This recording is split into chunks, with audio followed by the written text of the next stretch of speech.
আজ তোমায় নিয়ে শুরু হলো নতুন জীবন, সবই লাগে যেন দুটি চোখে স্বপ্ন এখন। আজ তোমায় নিয়ে শুরু হলো নতুন জীবন, সবই লাগে যে। দিনটা ছিল 21শে মে আর রাত 12টা। তো এখন এই যে দেখো আমার জন্য একটা ছোট্টখাটো সারপ্রাইজ দেওয়ার প্ল্যান করেছে। আমি কিন্তু এটার জন্য একদম প্রস্তুত ছিলাম না, সেই জন্য আমি ঘরে যেরকম ভেবেছিলাম সেরকম ভেবেই কিন্তু উপস্থিত হয়েছি। আমাকে আগের থেকে বলে রাখলে অবশ্যই একটু সেজে গুজে আসতাম, আর সারপ্রাইজ কি কখনো বলে কয়ে হয়, সেই জন্য আমাকে কিন্তু কিচ্ছু জানায়নি। সব কিছুটাই কিন্তু বরবাবু আর আমার বাবা মানে শ্বশুরমশাই আর ভাই তিনজন মিলে কিন্তু অ্যারেঞ্জমেন্ট করেছে। তো আমি তো দেখে প্রথমে একদম অবাক হয়ে গিয়েছিলাম। আর এই যে দেখো এখন কেক কাটিং করব রাত 12টার সময়তে, সেই জন্য তার প্রস্তুতি চলছে। আর এই ভিডিওটা করছে আমার শ্বশুরমশাই। তো এই যে দেখো ভিডিও করার ঢং একটু যখন আমি ভিডিওটা শুরু করেছে তখন কিন্তু মানে পুরো প্রস্তুতি চলছে, যে কেক কাটা হয়ে গেছে তারপর আর কিন্তু কোনো ভিডিও করেনি। আর কেক কাটার পর এই যে দেখো আমি এই ভিডিওটা করছি, বরবাবুকে পুরো কেক মাখিয়ে ভূত করে দিয়েছি। তো কেক টেক মাখা হয়ে যাওয়ার পর যতটা কেক খেতে মন গেছে তারপর খেয়েছি, তারপর বাকিটা কিন্তু ফ্রিজে রেখে দিয়েছি। আর এই যে দেখো বরবাবু একটা ছোট্টখাটো আমাকে গিফট দিয়েছে। তো এইটা কি গিফট দিয়েছে খুলে দেখবো। আর কালকের থেকে তো গিফট দিয়েই যাচ্ছে, কালকে দেখালাম একটা জামা দিয়েছে, আর এটাও একটা ছোটখাটো আছে যেটার জন্য আমি কিন্তু একদমই প্রস্তুত ছিলাম না। তো এই যে দেখো আমি এখন আনবক্সিং করছি। তো বললাম দিনটা ছিল 21শে মে আর মানে রাত 12টা, মানে 22 তারিখ তো হয়েই গেল। আর এই যে দেখো গিফটটা আমার অলরেডি খোলা হয়ে গেছে। তো এর মধ্যে ছিল একটা ছোট্ট পাড়া ব্যাগ, কারণ বরবাবু দেখেছে আমি আমার মেকআপের জিনিসগুলো না আমার যে স্কুল ব্যাগটা হয় ওই ব্যাগটা চেনে করে ভরে নিয়ে যায়, সেই জন্য ওই যে মেকআপের জিনিসগুলো রাখার জন্য আমাকে একটা ব্যাগ এনে দিয়েছে। আর নিচে আছে একটা গোলার সেট, তো নিজে পছন্দ করে নিয়ে এসছে। হয়তো সবার কাছে এরকমভাবে কেউ কেউ বাজে কমেন্ট করতে পারে যে এইটা আবার কীরকম গিফট, তার আবার ভিডিও করতে হয়েছে। তো আমার কাছে এটা কিন্তু অনেক মানে অনেক বলতে অনেক, এরকমভাবে কেউ কার বরকে এতটা সারপ্রাইজ দেয় আমি কিন্তু আগে কখনো দেখিনি। হয়তো দেখেছি কিন্তু আমার লাইফে এই প্রথম, সেই জন্য আমি কিন্তু একদমই অবাক হয়ে গিয়েছিলাম। আর আমার তো গিফটটা অনেক সুন্দর লেগেছে। তো সামনাসামনি আমি অত বলতে পারিনি সামনাসামনি, কারণ আমার প্রচুর পরিমাণে এত আনন্দ হয়েছে যে কি বলবো। তারপরের দিনের সকালটা কীরকমভাবে শুরু হয়েছে চলো দেখে নাও। হ্যালো বন্ধুরা, welcome back to my channel mister visit. কেমন আছো সবাই? আই হোপ কি তোমরা সবাই অনেক ভালো আছো, সুস্থ আছো। আমি অনেক ভালো আছি, সুস্থ আছি। আমার নতুন একটা ভিডিওতে তোমাদের অনেক স্বাগত। আর এখন বাজে সকাল 8:34। তো এখন থেকে আমার ভিডিওটা শুরু করছি। আই হোপ আজকের ভিডিওটা দেখতে তোমাদের অনেক অনেক ভালো লাগবে। আর আজকে আমার জন্মদিন, তো হ্যাপি বার্থডে টু মি। আর আজকে সকাল থেকে কি করি না করি সেটা সবটাই তোমাদের সাথে শেয়ার করব। তো চলো পুরো ভিডিও কন্টিনিউ দেখতে থাকো। আর এতদিন আমি মানে কি বলবো, আগের অনেক ভিডিও জমা হয়ে রয়ে গেছে, তো আজকে আবার নতুন করে ভিডিও শুরু করছি। আগের ভিডিওগুলো আপলোড করতে পারছি না কারণ একটু পরিমাণ বিজি, ওই জন্য। তো একটু পরিমাণ আর কি সব কিছুটা ঠিকঠাক হয়ে গেলে তারপর আবার ভিডিও আপলোডে দিব। তো চলো পুরো ভিডিও দেখতে থাকো, সকাল থেকে কি করি না করি সেটা সবটাই তোমাদের সাথে শেয়ার করব। আর এই যে দেখো নতুন জামা পরেছি, কারণ আজকে আমার বার্থডে যেহেতু, সেই জন্য বরবাবু আমি যখন বাবার বাড়িতে ছিলাম দেখেইছো তো, তখন এই জামাটা কিনে দিয়েছিল, তো সেই জন্য আজকে এই নতুন জামাটাই পরেছি। আর আমার সানটানও হয়ে গেছে। তো এরপর নিচে যাব, নিচে যেয়ে মুড়ি টুড়ি খাবো। আর এখানে প্রচুর পরিমাণে রোদ লাগছে, আর মানে ছাদকে আসলাম তো ওই জন্য প্রচুর পরিমাণে কি বলবো হাঁপানিও লাগছে, আর রোদেতে কথাও ঠিকঠাকভাবে বলতে পারছি না।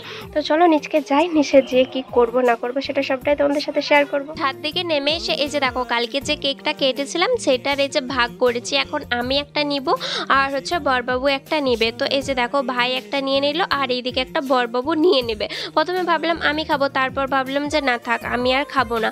আর এই সাইডটাতে এই যে দেখো এখন মুড়ি খাওয়া দাওয়া চলবে। তারপর বরবাবু এসছে, এই যে দেখো বরবাবু আর বাবা দুজন মিলে গিয়েছিল কিন্তু বাজার করতে, আমার জন্মদিনের স্পেশাল বাজার। তো যাই হোক এই যে দেখো বরবাবু পুরো একদম রোদে কালা হয়ে গেল। তো যাই হোক এখন আমাকে দেখে আমি ভিডিও করেছি সেই জন্য বেশি একটু হাসছিল। তখন আমি ওকে বললাম যে তোকে অত পোজ দিতে হবে না, যা তুই বাইকটা রেখে জলদি আয়, কারণ এত রোদ যে বাইরে আরও বেশি শরীর খারাপ করে যাবে, সেই জন্য জলদি জলদি ঘরকে আয়। সেই জন্য এই যে দেখো মা বা এত কিছু সবজি এনেছে, তারপর মা কিন্তু অলরেডি কাটতে বসে পড়েছে। তো এই যে দেখো কি কি সবজি হবে উপর থেকে, মানে কাঁচা সবজি সবজি দেখিয়ে দিচ্ছে কি কি সবজি হবে।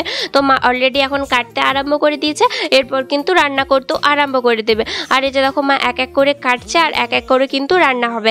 আর আজকের আমাদের বাড়িতে আসবে কিন্তু অনেক অনেক কুটুম। তো কে কে আসবে এখন আমি বলছি না, তো পুরো ভিডিও দেখলে অবশ্যই জানতে পারবে। আজকে সারাদিন কিন্তু আমার একদমই ছিল ছুটি, কারণ আমাকে কেউ কিছু করতে দেয়নি। আমি শুধু টুকটুক করে একবার করে আসছিলাম আর একবার করে কিন্তু ভিডিও করছিলাম। তো এই যে দেখো কি কি সবজি হয়েছে, এই যে দেখো আলু ভাজা হয়েছে, কুঁদরি ভাজা হয়েছে, অনেক রকমের ভাজাভুজি ছিল। তারপর এই যে দেখো হচ্ছে বিলাতি পোস্ত হয়েছে, আর এইদিকে হচ্ছে আলু পোস্ত হচ্ছে, আর এইদিকে হচ্ছে এই যে দেখো মাছের ঝোল হচ্ছে। তো দুপুরবেলা মাছ হবে আর রাত্রেবেলা কিন্তু মাটন হবে। তো এই দিকটাতে দেখো পাঁপড় ভাজা হয়েছে। তো টুকটাক অনেক কিছু হয়ে গেছে আর এখন এটা চলছে। তারপর আমি বসে পড়েছিলাম হচ্ছে খেতে। তো মা কত সুন্দর করে আমার জন্য হচ্ছে এই যে দেখো থালি সাজিয়ে দিয়েছে, অনেক কিছু আইটেম ছিল। তো শাক ছিল, পটল ভাজা ছিল, অনেক কিছু ছিল। এত কিছু বলতে বলতে আমার কিন্তু মানে জিভে এখনো অবধি জল চলে আসছে। আর বার্থডে তো আমার পেরিয়ে গেছে, কারণ 22 তারিখে, আজকে তো 28-29 তারিখ হয়ে গেল। বসে আমি ভাবলাম যে আমি একা একা কেন খাবো, সবাই একসাথে মিলে খাবো। সেই জন্য মা সবার থালি কিন্তু সাজাচ্ছিল, এই যে দেখো এরকম ভাবে। তারপর এইদিকে দেখো আমার বরবাবু কি কি আছে থালাতে সেটার কিন্তু এই যে দেখো ভিডিও করে দিচ্ছে। তো কি কি ছিল এই যে চলো দেখে নাও তোমরা একটু ভালোভাবে। আর এই যে আমি এখন বসে পড়েছি, বরবাবু যে ড্রেসটা দিয়েছিল সেই ড্রেসটাই কিন্তু পরে নিয়েছি। আর ওইদিকে কিন্তু দিদিও বসেছিল ভাত নেওয়ার জন্য। তারপর মাকে বললাম মা চলো তুমি একটু আমাকে পায়েসটা খাইয়ে দাও, কারণ এত সকাল থেকে এত খাটাখাটনি করলে আমার জন্য, তো তুমি নিজের হাতে একটু পায়েসটা খাইয়ে দেবে না? সেই জন্য মাকে বললাম যে একটু খাইয়ে দাও। তো খাইয়ে দিতে গিয়ে হচ্ছে এই যে দেখো নিচে পড়ে যাচ্ছিল, আর খাইয়ে দিতে দিতে একটু ছবিও তুলছিলাম আর ভিডিও করছিলাম। অনেকবার কিন্তু খেয়ে নিয়েছি, কারণ পায়েসটা অনেক টেস্টি হয়েছিল এই কারণে। তারপর বরবাবু আমার জন্য এনেছিল একটা দুর্দান্ত শাড়ি।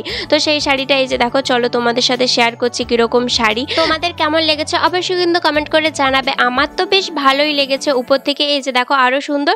তো ভাবলাম চলো একটু চিকচিকিটা খুলে দেখিয়ে দিই তোমাদেরকে যে কিরকম শাড়ি। তো এই যে দেখো, আর পুরোটা খুললাম না, কারণ রাতে যখন পরবো তখনই কিন্তু দেখে নিও। তারপর বিকালবেলাতে একটু তিনজন মিলে বেরিয়েছিলাম ঘুরতে। আমার টুকটাক কটা জিনিস কেনার ছিল, সেটাই কিন্তু আনতে গিয়েছিলাম, কারণ ভুলে গিয়েছিলাম ওইটা আনার জন্য। আজকেই হচ্ছে যেতে হবে, ওই জন্য কিন্তু বেরিয়েছি। আর যেতে যেতে এই যে দেখো কত পরিমাণ মেঘ ধরেছে। মেঘ ধরে মানে আমার মন খারাপ হয়ে গেছে এত মেঘ ধরা দেখে, কারণ হচ্ছে এত মেঘ ধরলে তো রাতে লাইন থাকবে না। আমি সকাল থেকে এত কিছু প্ল্যান করলাম, আমার বাবার বাড়ি থেকে এত সবাই আসবে, আর যদি লাস্টে কারেন্টই না থাকে তাহলে কি করে হবে। সেই জন্য এই যে দেখো রাত্রেবেলার ডেকোরেশন, এই যে টর্চ লাইট জেলে রাত্রেবেলার ডেকোরেশন হচ্ছে, আর ফোনের ফ্ল্যাশ লাইট জেলে। তো এটা ছিল আমার বার্থডে কেক, আর এইটা ছিল আমি হচ্ছে নিব সেটার জন্য। আজ তোমায় নিয়ে শুরু হলো নতুন জীবন, সবই লাগে যেন দুটি চোখে স্বপ্ন এখন। আজ তোমায় নিয়ে শুরু হলো নতুন জীবন, সবই লাগে যেন দুটি চোখে স্বপ্ন এখন। তোমার ওই হাসিতে, ও চোখের ভাষাতে,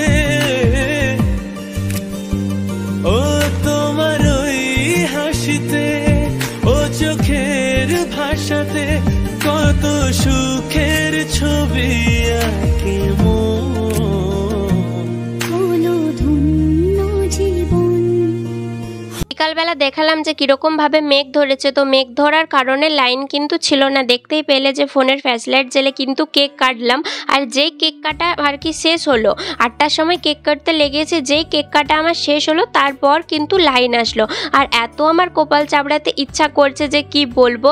আর লাইন না থাকার কারণে যে নতুন শাড়িটা বরবাবু এনেছিল সেটাও কিন্তু আমি পরিনি, কারণ হচ্ছে লাইন থাকেনি। আমি ভাবিয়েছিলাম যে ছবি টবি ভিডিও কিছুই করতে পারবো না, ওই জন্য কিন্তু ওই শাড়িটা আর পরিনি। তারপর ওই যে কেক কাটিং শেষ হয়ে গেল, মানে যেরকমটা সকাল থেকে ভেবেছিলাম সেই রকমটা কিন্তু আমি করতে পারিনি। সেই জন্য সকাল থেকে বেশ আনন্দে দিনটা কাটলেও রাত্রেবেলা কিন্তু আমার প্রচণ্ড পরিমাণে খারাপ লেগেছে, এমনকি আমার কান্নাও পেকেছে, এত পরিমাণে খারাপ লেগেছে। তো আমার খারাপ লাগা বুঝতে দেয়নি, কারণ যখন লাইন থাকেনি কেক কাটিং মানে কেকটাকে নিয়ে ছবি তুলছিলাম, তখনই কিন্তু সবাই, আমার দাদা এসেছিল, তো দাদা আরে সবাই নিজেদের ফোনের ফ্ল্যাশ লাইট জেলে কিন্তু আমার ছবি তুলে দিয়েছে। আমার ইচ্ছার অমতি রাখেনি, তাও নিজের একটা খারাপ খারাপ লাগছিল। তারপর যাই হোক দেখো সবাই এসছিল আমার ভিক্ষা বাবার বাড়ি থেকে, তারপর ভাইয়ের ভিক্ষা বাবার বাড়ি থেকে নিমন্ত্রণ করা ছিল। তো সবাই যেহেতু এসছিল সেই জন্য তাদেরকে খেতে দিয়ে দিয়েছিলাম।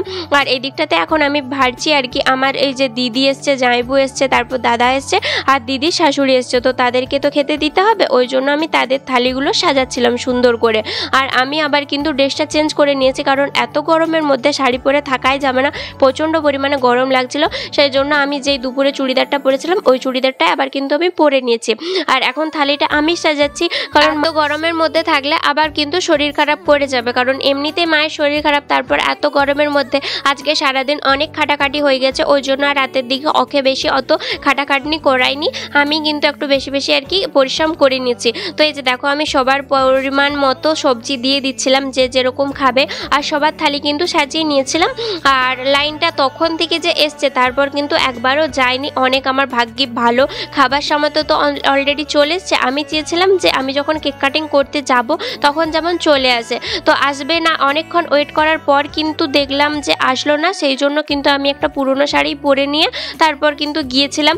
তারপর যেই কেক কাটিং শুরু হলো, মানে শেষ হয়ে গেল, তারপর কিন্তু কারেন্টটা আসলো। তো আগেই বললাম আমার প্রচুর পরিমাণে মন খারাপ হয়ে গেছিলো। আর এই যে দেখো আমার সবার থালি কিন্তু সাজানো হয়ে গেছে। এখন আমি হচ্ছে মাকে বলছিলাম, মা তুমি হচ্ছে মাংসটাকে সাজিয়ে দাও, কারণ মাংসটা আমি দিতে পারি না, ওই জন্য বলছিলাম।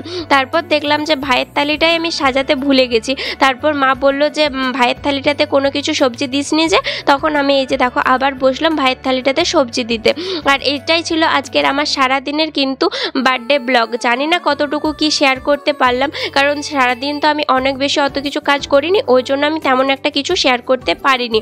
তারপর এইদিকে দেখো আমার ভিক্ষা বাবার বাড়ি থেকে একটা দিয়েছিল গিফট, তো ভাবলাম যে এটা এখনই খুলবো। বাবাকে বললাম যে বাবা তুমি এখনই খুলো, এটার মধ্যে কি আছে দেখবো।